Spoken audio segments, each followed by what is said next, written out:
நண்பர்களுக்கு வணக்கம். இந்த பதிவில் நம்ம என்ன பார்க்க போகிறோன்னா, மணிலா எக் நம்மக்கிட்ட இருக்குங்க. எல்லாமே ஹேட்சபிள் எக் தான். ஒரு 20 எக்ஸ் இருக்குது. டெலிவரி வந்து அவைலபிள் இல்லைங்க. இடம் எங்கே இருக்குது பார்த்தீங்கன்னா சேலம்.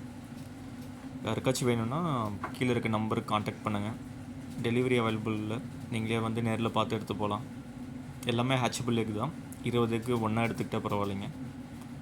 யாருக்காச்சும் தேவைன்னா கீழே இருக்க நம்பருக்கு காண்டாக்ட் பண்ணுங்கள். நன்றி, வணக்கம். உங்களுக்கு பேரண்ட்டு பார்க்கணுன்ட்டு ஆசைப்பட்டீங்கன்னா இது வாட்ஸ்அப் பண்ணுங்கள். நான் உங்களுக்கு பேரண்ட்டுக்கு எப்படி இருக்குது அப்படின்ட்டு உங்களுக்கு நான் அனுப்பிச்சி விட்றேன். தேங்க்யூ.